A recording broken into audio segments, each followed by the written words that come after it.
बार फिर से आपका स्वागत है अपने चैनल पर। आज हम पढ़ने वाले भाई अपना कैलेंडर चैप्टर। कैलेंडर के जो मेनली क्वेश्चन होते हैं वो एसएससी के एग्जाम के अंदर पूछे जाते हैं। सीजीएल हो गया, सीएचएसएल हो गया, सीपीओ हो गया, एमटीएस हो गया। तो देखते हैं कैलेंडर, लेकिन उससे पहले कुछ ज़रूरी बातें। हमें पता है कैलेंडर में अपने पास 12 महीने होते हैं, जनवरी फरवरी से लेकर के दिसंबर तक, है ना। तो ये जो कैलेंडर होता है ये अंग्रेजों द्वारा बनाया गया कैलेंडर है, जिसे ग्रेगोरियन कैलेंडर भी कहा जाता है।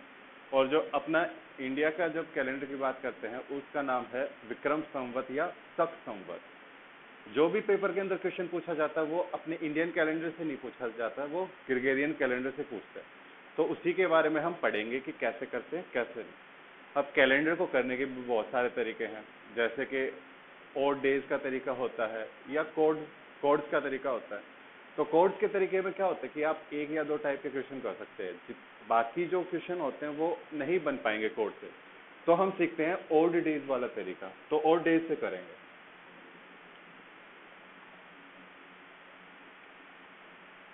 तो पहला जो क्वेश्चन बनाते हैं इस तरीके से बनता है कि मान लेते हैं आज जो है वो ट्यूसडे है, तो आज से 15 दिनों के बाद कौन सा दिन होगा। आज अगर ट्यूसडे है तो आज से 15 दिनों के बाद कौन सा दिन होगा। तो भाई 15 दिन का मतलब क्या है देखते हैं। जो एक हफ्ता होता है वो इस तरीके से होता है, Monday, Tuesday, Wednesday, Thursday, Friday, Saturday और संडे। हफ्ते में ये 7 दिन होते हैं। तो मान लिया आज ट्यूसडे है, तो वापस से ट्यूसडे आने में इसको कितने दिन लगते हैं। 1 2 3 4 5 6 और 7। यानी कि अगर ट्यूसडे है तो ट्यूसडे से वापस ट्यूसडे आने में अपने को 7 दिन लगता है। तो मैं इसको इस तरीके से लिख सकता हूँ 15 दिन को कि भाई 7 दिन में क्या आ गया, वापस से अपना ट्यूसडे आ गया। अगर मैं उनमें वापस से 7 दिन जोड़ूँ तो वापस से क्या आ गया अपने पास, ट्यूसडे आ गया। तो 7 और 7 14 हो गए और बचा मेरे पास क्या, एक दिन एक्स्ट्रा बचा। इसका मतलब है कि 2 बार ट्यूसडे आ गए हम घूम करके। अब क्या करना पड़ेगा, हमें एक दिन आगे बढ़ना पड़ेगा और वो एक दिन क्या हो जाएगा अपना वेडनेसडे, यानी कि बुधवार। अब भाई इस 15 को मैं इस तरीके से भी कर सकता हूं कि मैंने क्या किया, ये 7 को मैंने इसको सिर्फ 7 से भाग किया। तो 7 से भाग गया ये 2 पर, 7 दूने 14। हमें उससे कोई मतलब नहीं है, हमें मतलब है सिर्फ जो शेष बचेगा उसके साथ। तो 7 दूनी 14 पे भाग देने के बाद में जो शेष बचता है मेरे पास वो होता है 1, है ना। तो ये जो शेष बचा, ये जो रिमाइंडर बचा, इसी को कहा जाता है ऑड डेज, यानी कि विषम दिन। ये जो शेष बचता है इसी को कहा जाता है ऑड डेज। वापस से देख लेते भाई ऑड डेज का मतलब क्या हुआ। देखो ट्यूसडे से हमने शुरू किया, 1 2 3 4 5 6 दिन और 7वां दिन वापस से ट्यूसडे, यानी कि 7 दिन में ट्यूसडे से ट्यूसडे का साइकिल कंप्लीट हो गया। और जो भी साइकिल के बाहर बचा वो क्या बचा, अपना विषम दिन बचा, यानी कि जो 7 दिन के साइकिल में नहीं आया। एक और सवाल देख लेते हैं इसी तरीके से। मान लेते हैं आज ट्यूसडे है, तो आज से 21 दिन पहले कौन सा दिन था। आज ट्यूसडे है और ट्यूसडे से 21 दिन पहले कौन सा दिन था। प्लस हमने क्यों किया भाई, ट्यूसडे है, ट्यूसडे से हमें आगे बढ़ना था तो हमने जोड़ा। अब क्या बोल रहा है कि ट्यूसडे से पीछे आना है 21 दिन, तो क्या होगा। तो जैसे 15 को हमने भाग किया 7 से ऑड डेज यानी कि विषम दिन निकालने के लिए, इसी तरीके से 21 को भी हम भाग कर लेते हैं 7 से। तो 7 दिए 21 भाग गया पूरा, यहां पर अपने पास शेष बचा 0। इसका मतलब क्या है कि जो दिन है ना उसमें हमें आगे जाना है ना उसमें हमें पीछे रहना है, तो जो इसका आंसर हो जाएगा वो रह जाएगा अपने पास ट्यूसडे। ठीक, अब इसी क्वेश्चन का एक और कर लेते हैं। आज ट्यूसडे है, तो आज से 15 दिन पहले कौन सा दिन था? तो भाई 15 दिन को हमने भाग किया 7 से, भाग गया 2 पर 14, और जो शेष बचा अपने पास वो बचा 1 बचा। अब ये आगे की नहीं पूछने लग रहा, अब ये पीछे की पूछने लग रहा है। तो ट्यूसडे है, ट्यूसडे से एक दिन अगर हम पीछे आएंगे तो क्या आ जाएगा अपने पास? मंडे आ जाएगा। तो इसका आंसर क्या हो जाएगा? मंडे।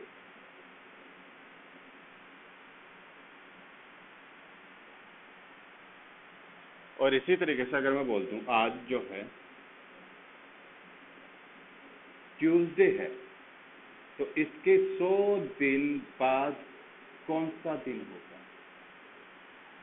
अब भाई ये कुछ भी पूछ सकता है। एक दिन बाद अगर मैं कहूँ आज भाई मंगलवार है, तो एक दिन बाद कौन सा दिन होगा? तो सभी को पता है बुधवार होगा।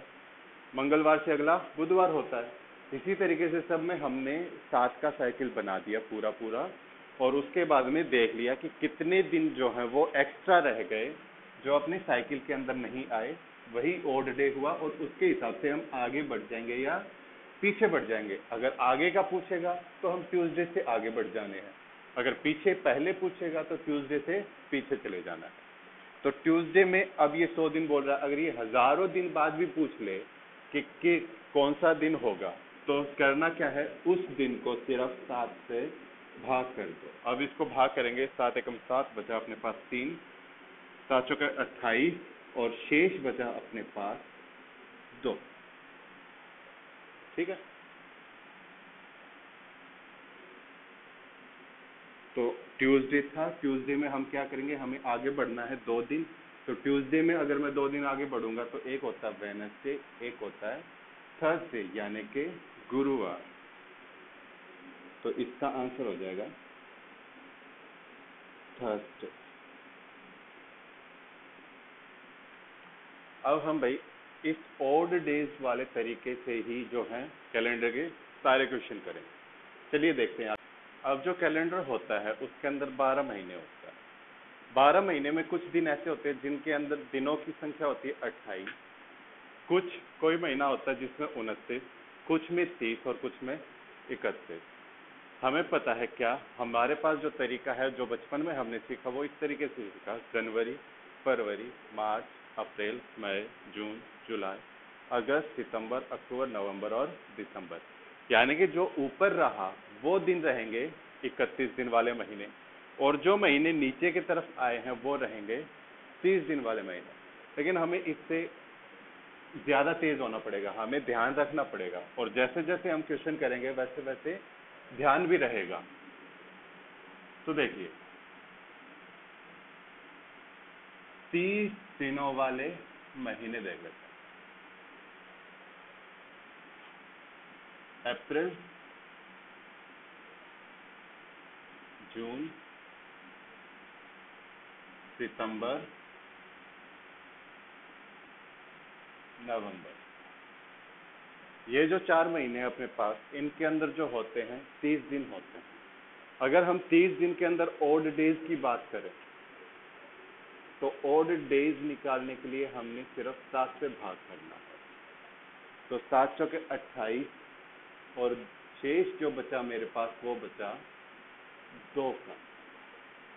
7 चौके 28, और जो शेष बचा मेरे पास वो बचा 2 का। और इसी तरीके से जितने भी महीने बच गए, 4 महीने तो हो गए मेरे पास 30 दिन वाले, 31 दिनों वाले महीने होते हैं अपने पास। टोटल महीनों की संख्या 12, 12 में से 4 गए 8, लेकिन एक जो है वो फरवरी भी रहता है। तो जो 31 दिन वाले हैं महीने वो 7 ही बचते अपने पास। देख लेते हैं कौन से। जनवरी, फरवरी में 28 होता है, मार्च, अप्रैल ऊपर है, मई, जून भी ऊपर है, जुलाई, अगस्त, अगस्त, सितंबर, दिसंबर। अब अगर इनके अंदर हम ऑड डेज देखें तो 31 दिन होते हैं, इसको हम भाग कर रहे हैं 7। तो जो शेष बच रहा है अपने पास वो बचेगा इसमें 3, क्योंकि 7 21 7 चौके 28, 28 के बाद 3 और जोड़ेंगे तो अपने पास 31 हो जाएंगे। और बात कर लेते हैं फरवरी। फरवरी के जो होते हैं वो 2 केस बनते हैं, एक तो ऑर्डिनरी फरवरी और दूसरी लीप फरवरी। तो जो साधारण फरवरी होती है उसका मतलब क्या है कि उसके अंदर दिनों की संख्या होती है 28। अगर हम उसको भाग करेंगे 7 से तो 7 चौके 28 भाग जो गया वो पूरा पूरा गया, और जो शेष बचा अपने पास बचा 0। लेकिन जो लीप वाली फरवरी होती है उसमें जो होती है दिनों की संख्या हो जाती है अपने पास 29। तो यहाँ पर जो शेष बचता है वो बचता है 1। ठीक है।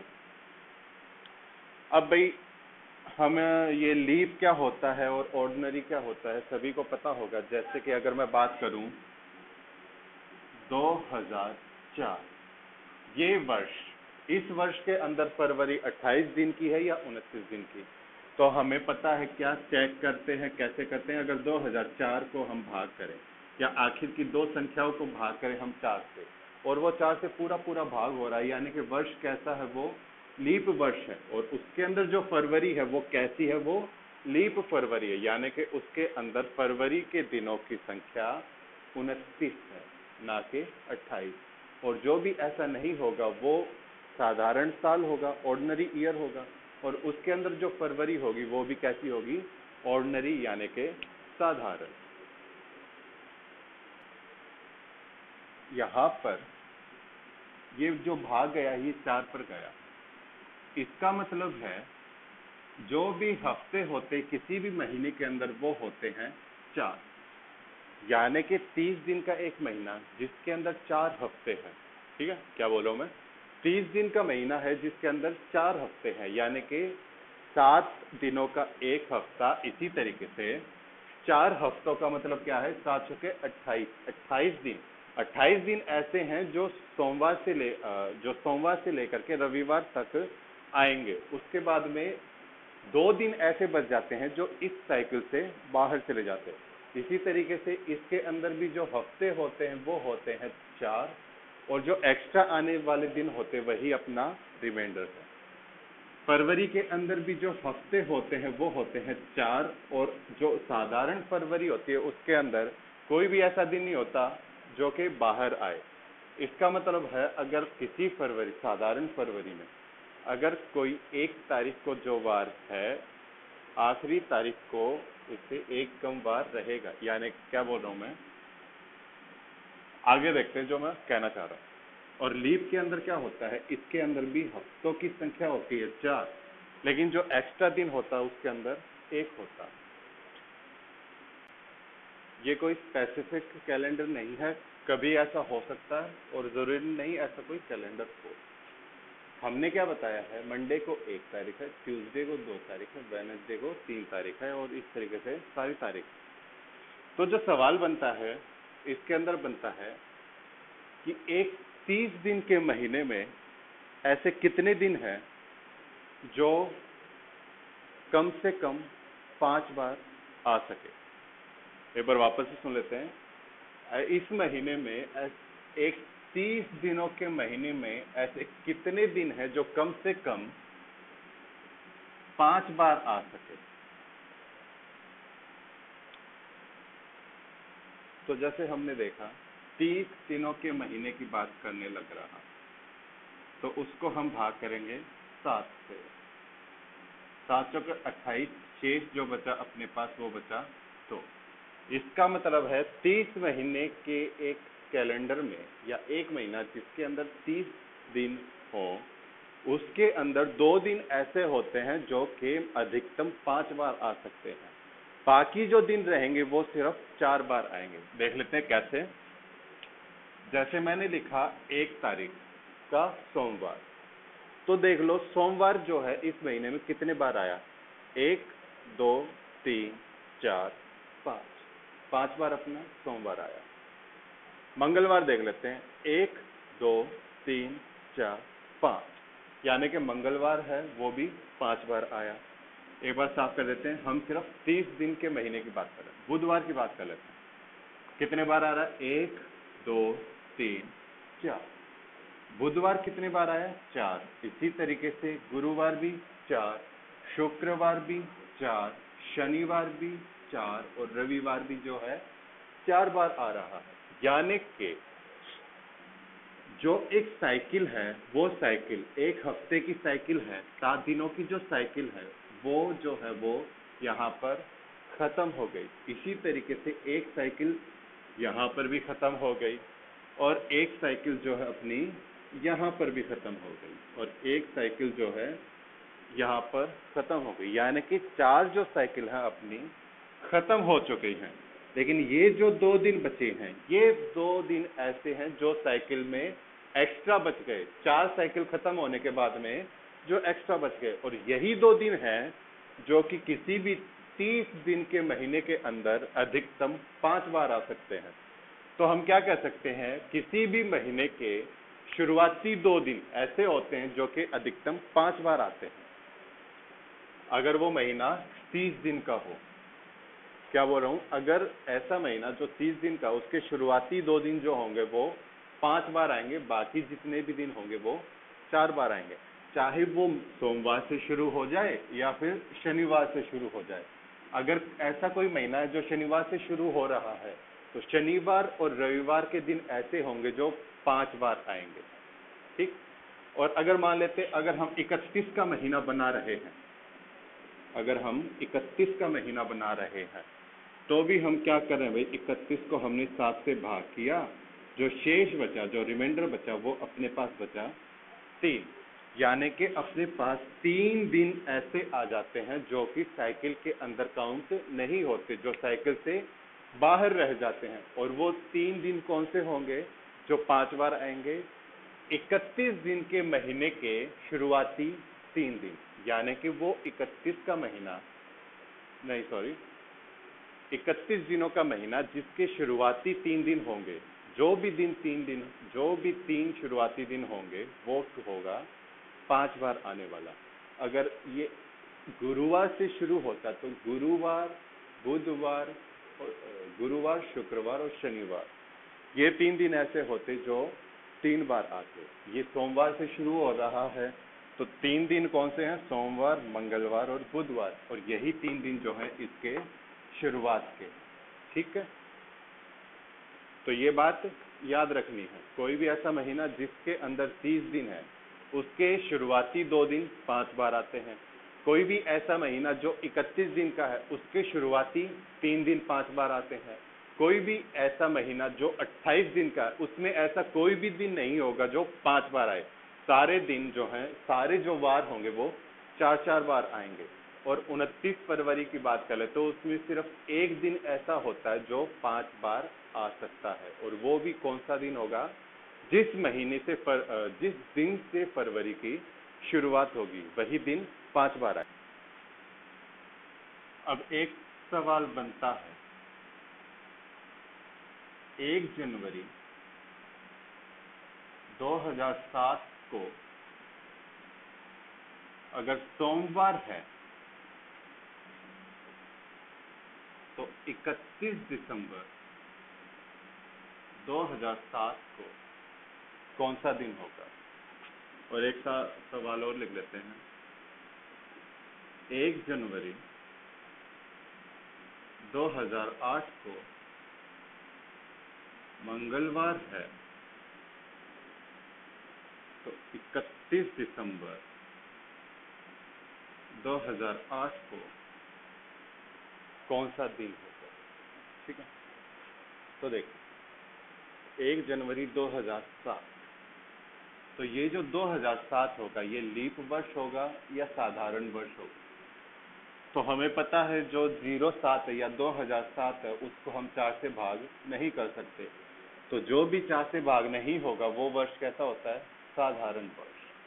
तो साधारण वर्ष में होने वाले दिनों की संख्या जो होती वो 365 होती है। अब इसमें हम भाग करेंगे 7 से। तो अपने पास मिलते हैं हफ्तों की संख्या 52, यानी कि 52 जो होते हैं वो वीक्स होते हैं, और जो रिमाइंडर बचता है अपने पास वो बचता है 1। सही है। कुछ कुछ किताबों में पॉइंट लिखा होता है किसी भी साधारण वर्ष का पहला और आखिरी दिन है वो समान होता है, यानी कि जो दिन होगा वो पहले दिन, मतलब कोई साल का जो पहला दिन होगा, साल का जो अंत है, साधारण साल की बात करें, वो उसी दिन पे होगा। यानी कि अगर ये सोमवार है तो इसका दिन क्या होना होगा, आखिरी दिन वो भी सोमवार ही रहेगा। अब कुछ बच्चे सोच रहे होंगे हमारे पास जो शेष है वो 1 बच रहा है, तो हम 1 आगे क्यों नहीं बढ़े। तो देखिए 2 केस बनते हैं अपने पास।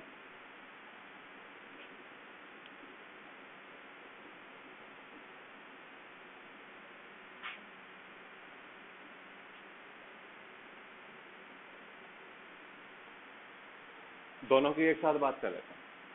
हम पहले बात करें जो हमने देखा।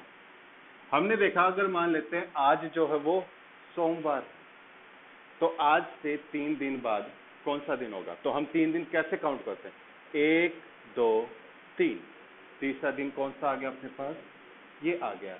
यानी कि हमने इसके अंदर सोमवार को काउंट नहीं किया, हम सोमवार से आगे काउंट कर रहे हैं। लेकिन जब यहाँ पर कर रहे हैं तो इसमें जो है साल का पहला दिन उसे काउंट करेंगे, 1 जनवरी काउंट होगा ना, तो 1 जनवरी को मान लेते सोमवार है, तो सोमवार से वापस सोमवार आने में कितने दिन लग जाएंगे, 1 2 3 4 5 6 7, 7 दिन हुए मेरे हफ्ते के। अगर मुझे वापस से सोमवार चाहिए तो क्या होगा, 7 तो मेरे ये दिन है, इसके अंदर मुझे 1 दिन को और ऐड करना पड़ेगा, यानी कि टोटल जो हो जाएगा मेरे पास 8 आ जाएगा। यानी कि सोमवार से सोमवार, इस सोमवार से वापस सोमवार आने में इसको दिन लगे 8, लेकिन यहाँ से अगर सोमवार से वापस से सोमवार आऊँ, अगर मैं बोलूँ आज सोमवार है, वापस से सोमवार कब होगा, तो हम क्या देखते हैं, 1 2 3 4 5 6 और 7, 7वां दिन जो है वो यहाँ पर सोमवार है। यानी कि जो पहले हमने देखा था डिफरेंस इतना ही है। अगर बोल दे कि आज से, क्या बोल दे, फ्रॉम टुडे, आज से बताओ कि इतने दिन बाद या इतने दिन पहले क्या कुछ होगा, तो हम उस दिन को काउंट नहीं करते। लेकिन अगर हम महीने की बात कर लेते हैं या तारीख की बात कर लेते हैं, उसके अंदर हम उस तारीख को काउंट करते हैं। अगर वो बोल दे, यानी कि इसका मतलब बनता है कि एक हफ्ते की साइकिल जो है वो रविवार तक आई, जो एक्स्ट्रा दिन होगा वो सोमवार वापस से बनेगा, तो इसके अंदर सोमवार से रविवार तक 52 दिन चलेंगे, जो एक्स्ट्रा दिन होगा वो वापस से वही सोमवार होगा। तो अपना आंसर क्या रहा, सोमवार रहा। अब 2008 की बात कर लेते हैं। 2008 कैसा वर्ष है, 2008 को हमने भाग किया 4 से, तो पूरा पूरा भाग चला जाएगा, यानी कि ये वर्ष कैसा है, लीप वर्ष है। अगर ये लीप वर्ष है तो इसके अंदर दिनों की संख्या 365 ना होकर के हो जाएगी 366, और इसके अंदर भी जो हफ्ते होंगे वो होंगे अपने पास 52, लेकिन जो रिमाइंडर होगा वो अब 1 ना हो करके 2 हो जाएगा, क्योंकि 1 दिन इसके अंदर एक्स्ट्रा आ गया।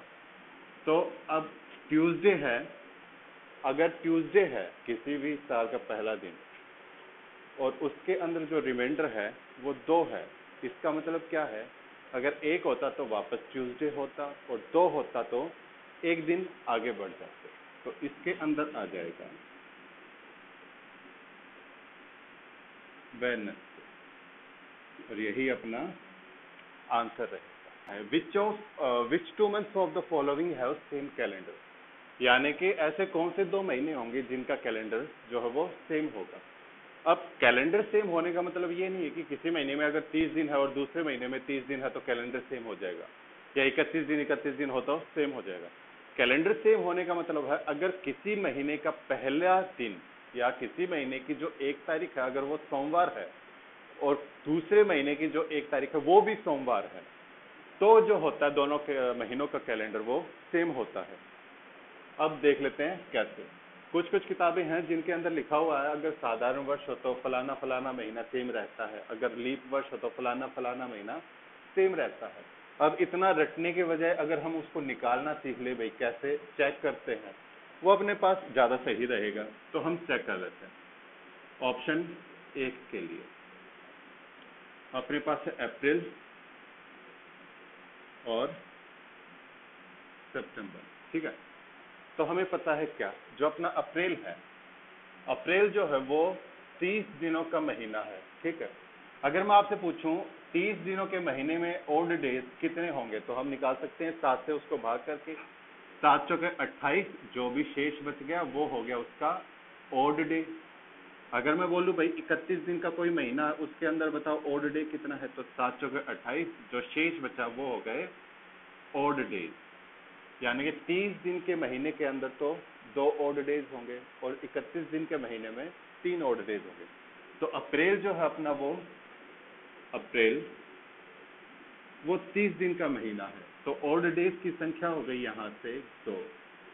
फिर आ जाती है मई की बारी, 3, जून 2, जुलाई 3, अगस्त 3, अगला महीना सितंबर, और जो आखिरी महीना होगा उसको हम लेंगे नहीं। जब भी 2 महीनों का कैलेंडर चेक करेंगे किसी में भी आखिरी महीना नहीं लिया जाएगा। अब करें क्या, क्यों नहीं लिया ये देखते हैं आगे।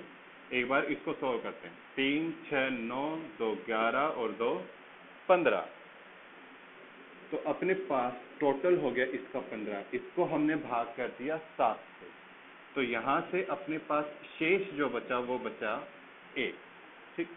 किसी भी 2 महीने का कैलेंडर तब सेम होगा जब उसका शेष 0 बचे, यानी कि जिसके अंदर जितने दिनों में भी साइकिल कंप्लीट होगी उसके बाद में जो दिन आएगा वो सेम होगा। तो भाई साइकिल कंप्लीट हुए बिना एक दिन एक्स्ट्रा आ रहा है, यानी कि अप्रैल और सितंबर का महीना कभी सेम नहीं होगा। अब चेक कर लेते हैं दूसरा ऑप्शन। दूसरा ऑप्शन अपने पास अप्रैल और जुलाई, अप्रैल एंड जुलाई। तो अप्रैल होता है अपना 30 दिन का महीना, इसके अंदर ओड डेज की संख्या हो गई 2। मई होता 31 दिन का महीना, इसके अंदर ओड डेज की संख्या हो गई 3। फिर आ गई जून, इसके अंदर 2, और जुलाई को हम लेंगे नहीं, तो आ जाती है बात। तो 3, 2, 5 और 2, 7। 7 को हमने 7 से भाग किया, यहां से रिमाइंडर बचा अपने पास 0, सही है। यानी कि अप्रैल और जुलाई के जो महीने का पहला दिन होगा वो सेम होगा, या फिर क्या कह सकते हैं कि उसका जो कैलेंडर होगा दोनों महीनों का सेम होगा। और यही बात बुक के अंदर सीधे सीधे लिखी रहती है कि अप्रैल और जुलाई का कैलेंडर जो होता है वो सेम होता है। अब कौन इतना रटे, क्या क्या रटोगे, जीके भी रटनी होती है, तो सीख ही लेते हैं निकालना। उम्मीद करता हूं आया होगा। अब भाई आखिरी महीना क्यों नहीं लिया। अब देखो अप्रैल के अंदर हम कर क्या लग रहे, ओड डेज का मतलब है जो साइकिल से बाहर निकलने वाले दिन है। अब उनको ना लो, पूरे महीने के महीने उठा लो, बात तो वही पड़ेगी। अप्रैल के अंदर होते हैं दिन 30, मई में होते हैं 31, जून में होते हैं 30। तो हमें जुलाई को चेक करना है, जुलाई को काउंट नहीं करना। अगर मैं इसके अंदर जुलाई की 31 कर दिया ना, इसका मतलब हो जाएगा मैं अगस्त से कंपेयर करने लग रहा हूं उस महीने को, यानी कि अगस्त से मैच करने की ट्राई कर रहा हूं। इसलिए हम आखिरी महीने को नहीं लेते, क्योंकि भाई हमें जो अपना जुलाई है उसी की तो पहली तारीख सेम चाहिए अप्रैल के साथ, तो उसको लेना ही क्यों है। तो यहां से क्या आ जाएगा इसका टोटल, 3, 6, 9, 91। 91 को हमने 7 से भाग किया तो 13, 7, 91। तो शेष कितना बचा मेरे पास यहाँ पर 0। तो चाहे छोटी छोटी कैलकुलेशन कर लो, चाहे पूरे महीने के 30, 31 दिन लेकर के कैलकुलेट कर लो, बात सेम ही रहेगी। आसान रहेगा छोटी कैलकुलेशन के साथ, क्योंकि भाई कैलकुलेट करने में आसानी रहेगी। अगर मान लो 7-8 महीनों का पूछ लिया तो यहाँ पर टोटल बहुत ज़्यादा हो जाएगा, तो टाइम एफिशिएंट रहता अगर छोटी छोटी कैलकुलेशन करते चलो। बाकी और देख लेते कौन सा मैच करता है। ऑप्शन नंबर 3 इसी तरीके से करना जरूरी नहीं है। हम क्या कर सकते हैं, मार्च है, मार्च जो है वो कितने दिनों का महीना होता है? 31 दिन का। तो 31 दिन का महीना है, यानी कि उसके अंदर ऑड डेज हो गए 3। मार्च हो गया, अप्रैल का 2, मई का 3, जून का 2, जुलाई का 3, अगस्त का 3, सितंबर का 2 और अक्टूबर को हम लेंगे नहीं, क्योंकि हम मार्च को कंपेयर करने लग रहे हैं अक्टूबर से। तो अक्टूबर लेने की हमें ज़रूरत नहीं है। अगर हम ले ले तो क्या होगा? तो हम अक्टूबर को कंपेयर ना करके नवंबर को कंपेयर कर देंगे। तो हमने छोड़ दिया, यहाँ से टोटल मार दो 3, 6, 9, 12, 14, 16 और 2, 18, 7, 7 दूनी 14, शेष बचा मेरे पास यहाँ पर 4। शेष 0 नहीं होगा तो कैलेंडर सेम नहीं होगा। कंडीशन है कैलेंडर सेम होने के लिए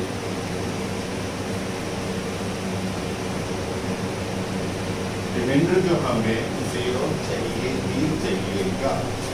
सही है, तो रिमाइंडर अपना 4 है तो सेम नहीं। चौथा ऑप्शन और चेक करते जल्दी से, जून से दिसंबर। तो अपना जो जून होता है वो होता है 30 दिनों का महीना। तो 30 दिन के महीने में जो और डेज होते हैं, जन्म दिन होते हैं, वो होते हैं 2, जुलाई के 3, अगस्त के 3, सितंबर के 2, अक्टूबर के 3, नवंबर के 2। अब इसको जल्दी से करते मारे 3, 6, 9, 11, 2, 16, 7, 7 दूनी 14 और रिमाइंडर बचा हमारे पास 2। अभी भी 0 नहीं हुआ, यानी कि सही आंसर कौन सा हो जाएगा अपने पास? Option B. इन 2 महीनों का कैलेंडर सेम रहता है, अप्रैल और जुलाई। ये फैक्ट है, कभी भी देख लेना, कोई भी कैलेंडर उठा लेना, अप्रैल का महीना और जुलाई का महीना दोनों का जो पहला दिन होगा सेम रहेगा, दूसरा दिन होगा वो भी सेम रहेगा। सही है, चलिए अब इससे आगे अगली वीडियो में देखते हैं। तब तक के लिए चैनल को लाइक कीजिए, शेयर कीजिए, सब्सक्राइब कीजिए और साथ बने रहिए।